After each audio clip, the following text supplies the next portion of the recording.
come from a really musical family. My grandfather, Jack Jackson, he was a dance band leader. He used to take a band out to the Savoy Dorchester. So back in his time, he was like Pete Tong. People would go out there, get their best dress on and go completely crazy on the dance floor. And then later on, he got into radio DJing. Before him, everyone was really boring. And then he came on and he started taking samples from Steptoe Son and Hancock, and he had 2-inch tape. And I remember going into his office and he would cut them up. So you would have a whole bank of thes, a whole bank of verbs and nouns, and he'd put them together and reassemble them to make them into brand new sketches. So essentially he was the first, he had the first sample bank in the world. And he was the first person to use sampling and the first modern radio DJ. He had 10 million listeners. On my father's side, my grandma was a concert pianist. My father had a string of music shops called City Music across the UK. At the age of 14, I asked my father if he could bring home a studio, which he did the next day. And then since then, I've been writing a song a day. And because you know, I've been doing this since the late 80s, I've now got all these songs and they are buried in floppy disks, DATs, 4-track tapes, 8-track tapes. Oh my, it's a nightmare. All these old songs are on all these buried old formats. I think I've got an Atari 1040 ST somewhere with a load of floppy disks gathering dust.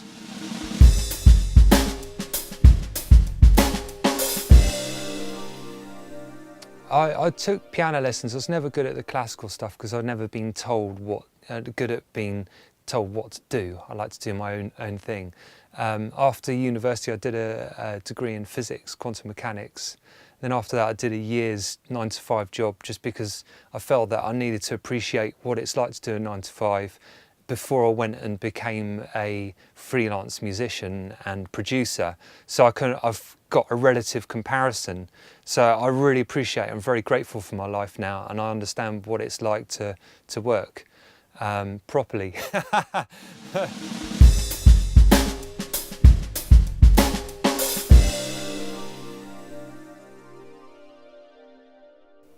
And so when you're talking about club music, it sounds very different in the club. When you're listening in a lovely studio environment, you can hear all the details, the reverb, the delays, the subtle little subliminal sounds that you can put to glue a mix together. Take it into a nightclub, you can only hear the kick, a voice, a bass note sometimes, and then a lot of people screaming. So when you get to a club, you suddenly find that all those subliminal, subtle things disappear. So your production becomes very different. Working with Bimbo Jones, where we've had our club success. My partner with Bimbo Jones, Lady Gaga, when I first met him, he was DJing in places like The Cross, incredible venue. We'll make a tune during the day, take it, play it to a load of people. You know, sometimes we'd have thousands of people dancing to our tunes. And I would be in the audience watching the reaction on the dance floor, listening to how it sounds, crafting it, bring it back the next week, crafting it, you know, whittling it away until it's perfect club tune. The best thing about that is that beforehand, contacting A&R people, record companies, working with artists, trying to push things through, trying to open up doors, because most opportunities that I was looking for were kind of in you know, closed groups of people. You know, so it's very difficult to break into those places, and I was getting a lot of people saying no, not interested. CDs at the bottom of the pile, and going to work on in a nightclub, being able to play the tune to people, seeing immediate reaction. Immediately you see people enjoy the music, they're responding to it, they love it. It makes you realise that actually the music is good.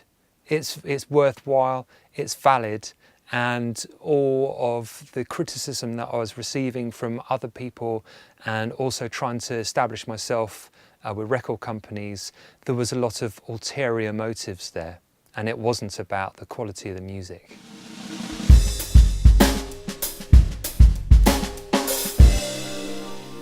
As an artist, producer, DJ, The only way to survive these days is shine bright. You've got to create an absolute storm of amazingness around you. When people go and search your name or search your group or whatever you've done on the internet, they need to be finding great things. They need to be inspired that you are the person that they want to come to. So with the remixes, for example, when we're doing a Bimbo Jones remix for people, we're not just making a great remix. The clients are buying into the fact that we've had over 70 number ones in the UK and US. We've worked with Rhianna, Lady Gaga, Pink, Kanye West, the Killers, Kylie Minogue. They're buying into all of that magic, and that magic also goes into all of my other production, doing film and TV work now, because it enables the record companies and the production companies, enables them to use the combined success and all of those names in their marketing. It actually helps them sell us. It makes it easy for them. So yeah, they're coming in thick and fast.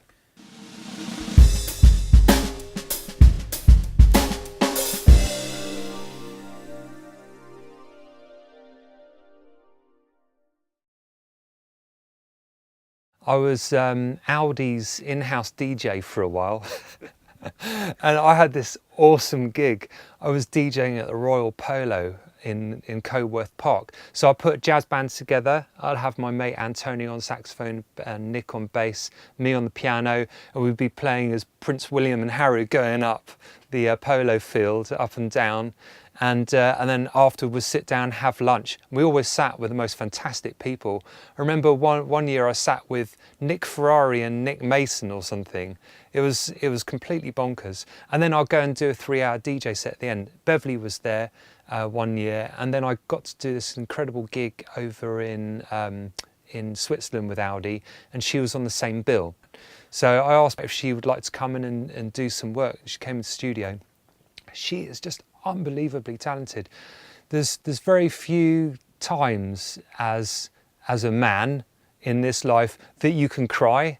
When you've got Beverley Knight standing behind you, belting out a song that you've just written with her, you have tears streaming down your face. It's just too much. She's absolutely incredible. I think she is one of the legendary live talents we've got today. She's a pioneer. She's absolutely beautiful and amazing.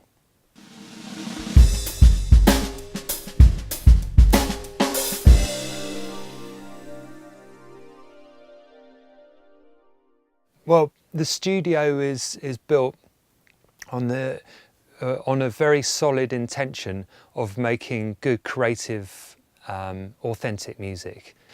For the last 20 years, I've been mostly making electronic music and recorded vocals in the same room, which has been brilliant. I've got some great material out of that, but I want to take it to the next level with the live room, where I can record brass and drums and whole bands, and also have a really carefully thought out control room. So I've built this studio from scratch. It consists of breeze block and then rock wall and then concrete block on the outside. So the walls resonate at different frequencies, which stops all the sub bass going out. So everything is airtight. We've got triple glazed acoustic glass everywhere. There's acoustic glass in the middle here going into the live room. And the rooms are all designed to a specific proportion where the room modes won't overlap. So this dimension, that dimension, and that dimension doesn't have overlapping room modes. So they're all spaced out, so you get a nice diffuse room mode sound in here.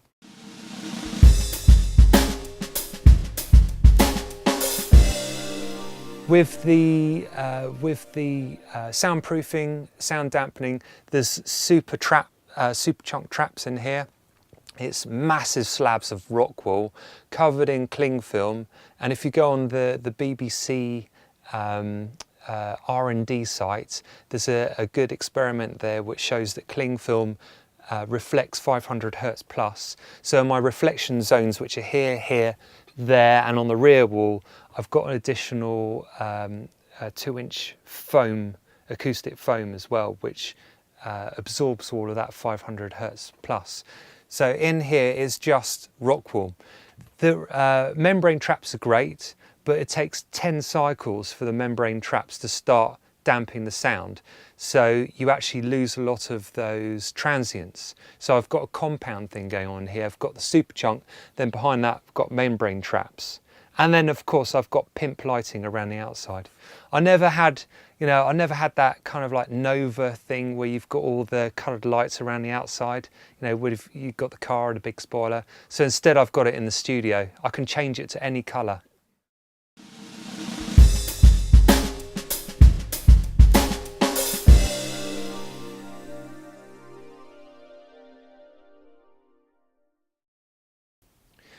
When I was looking at speccing out this studio, I wanted the highest quality sound, and I've just dipped into all my life savings and I've bought decent speakers. I've got an original Neumann U47 microphone there going into a Neve Portico, so that everything is exemplary in here. It's the highest standard that I can think about. And I really wanted an interface that would integrate the whole studio. So I did a lot of research, and I asked all of my pro studio friends, Andy, who used to run Sphere Studios, I asked him, for example, what would you recommend as an interface? And he said that he had the RME 800 as just being a workhorse for him, really crystal clear, really pro, amazing reputation. And he said you just can't go wrong with RME. And it's not just about the usability of the product. It's also about the perceived quality from the client. So I want the client to come in and go, yeah, he's got the microphone, he's got the speakers, the acoustics are bang on, he's got the interface. I want people to come in and go, this is where we want to record, because you get crystal clear, beautiful quality sound. The UFX Plus is an incredibly versatile tool. You've got the 4 mic inputs on the front with Phantom, which for this studio mostly is perfect because I'm recording vocals, bands, etc. That's as good as a start for preamps, and they're incredibly quiet as well. When I had my Sontronics microphones into my old mixer going to the computer, there was quite a lot of noise in the background there.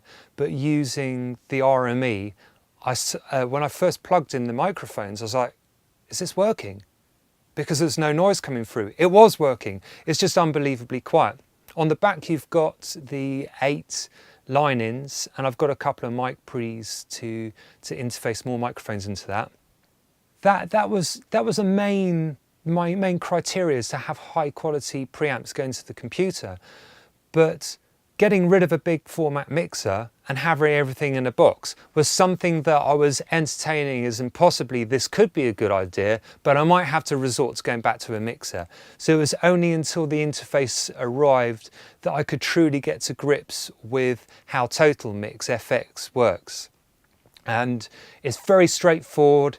You plug it in, put the software in, interface it into the computer, and pretty much immediately you've got a completely working, versatile workhorse. It's really simple to use, and it's very, very easy to make headphone cue mixes. So for example, I can have 2 people in the live room who are both performing. I could have, say, a guitarist and a singer.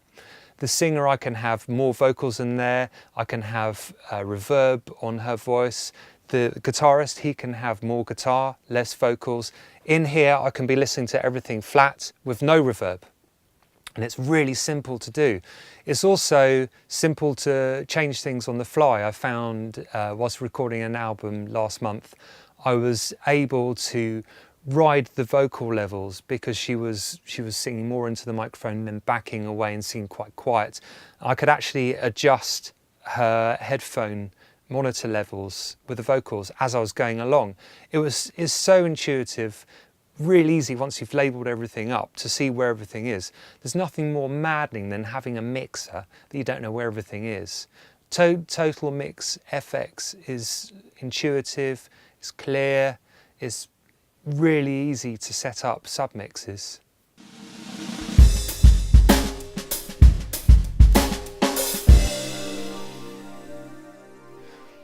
Well, the most difficult thing about the UFX was unpackaging it. That was it. I needed, took a little while to get all the sellotape off.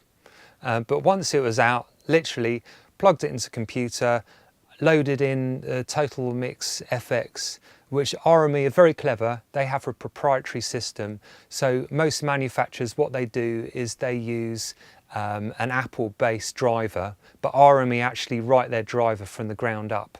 So when you load it into the computer, it's rock solid. It works first time.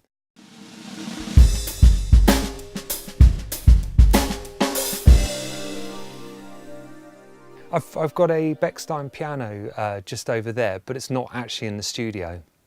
So sometimes I like to record the piano. It means I can take just the interface on its own, go and set up my 414 AKG 414s, stick them on the piano, and then record straight to USB thumb drive.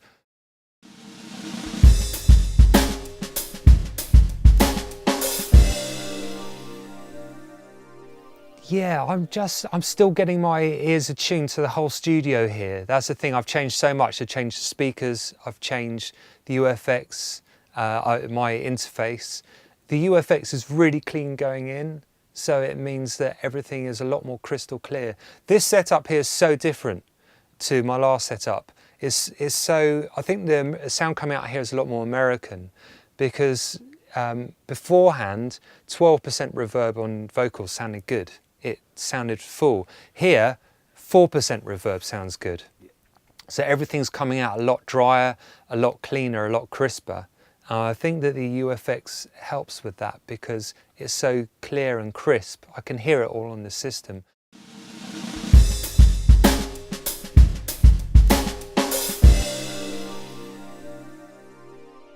Still doing remixes with Bimbo Jones. They're great because they have a lot of promotion for the Billboard and UK charts, so our name's up there. It's giving us good credibility. I'm doing a lot of film and TV stuff. I'm doing a lot of collaborations with orchestral classical people now. So I'm moving into the whole film score writing. I've got bands coming here, I've got voiceovers. Variety is the spice of life.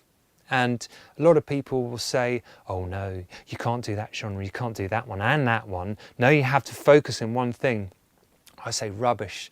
Do what your heart tells you to do and then ignore everybody else. So I'm just going to be doing loads of things here. Watch this space.